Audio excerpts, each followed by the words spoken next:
literatura que eu faço é uma continuidade do jornalismo que eu sempre pratiquei, começando aqui em São Luís, início da década de 50. Eu tenho paixão por jornalismo e a minha literatura é uma continuidade imediata do que eu fazia no jornal. Só que chegou um momento em que, por loucura ou provocação, eu resolvi não escrever mais segundo o desejo dos donos de jornal. Até a crônica que você faz para um jornal, seja ele qual for, obedece sempre às normas do jornal. No jornalismo, seja a crônica, seja a reportagem, o excluído fica sempre em segundo plano. Olha, eu tenho dois momentos que me impressionaram muito, não? Um foi a morte de um delinquente que era amigo meu, chamado Lúcio Flávio, que eu publiquei um livro intitulado Lúcio Flávio, Parceiro da Agonia. E o segundo livro ocorreu por acaso. Eu estava dirigindo a reportagem da Última Hora no Rio de Janeiro e assassinaram uma menina em Vitória chamada Araceli. Era tão chocante e tão brutal o caso que eu resolvi escrever o livro da menina Araceli. E logo depois eu faria um outro livro chamado Infância dos Mortos, que é o livro dos Pichotes.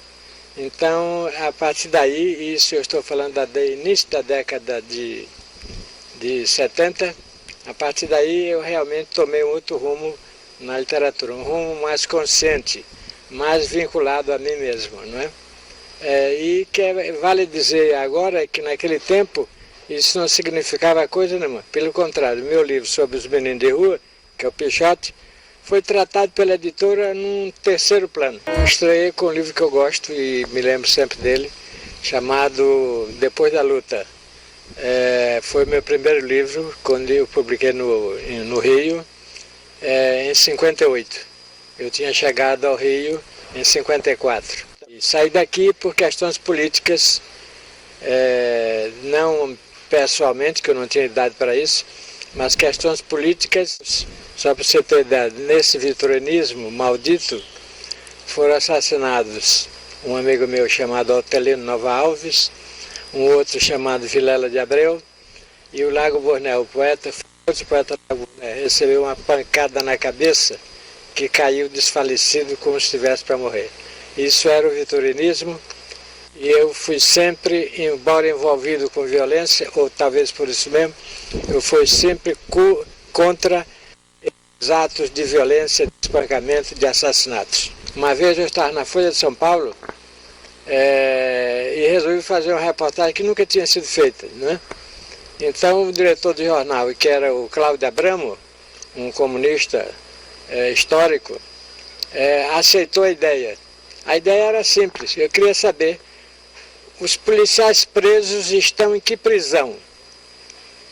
A indagação era essa. E saí para o São Paulo inteiro, indo às prisões, para saber onde estavam presos os policiais que matavam. Não tinha policial nenhum preso. E claro que a reportagem não foi divulgada, e de maneira que eu nunca fui político partidário de lugar nenhum, porque eu fui sempre a favor do respeito ao ser humano. Como que as toneladas de cocaína entram nesse país? Como chega aqui? Perfeito? Não é o Pedrinho, perna torta do morro, que manda buscar cocaína na Colômbia. Ele não tem cacife para isso.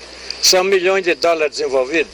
Quem manda buscar é quem tem representatividade para bancar. E não é o Zezinho do morro. E por que a polícia não prende esses? Toda bala que atinge um favelado, que não tem nada a ver com nada, é considerado bala perdida. E a bala perdida nunca é da polícia, é só do bandido. Quando o menor se tornou realmente uma figura criminosa de respeito, temida, aí estão tentando cumprir as leis. As leis são as mais bonitas. No nosso país as leis são lindas. Agora, cumprir a lei, isso é um horror. Eu poderia dizer o seguinte, Lúcio Flávio, por exemplo, foi um bandido formado pela ditadura. Lúcio Flávio tinha carro novo do ano. Era tão chocante e tão brutal o caso que eu resolvi escrever o livro da menina Araceli.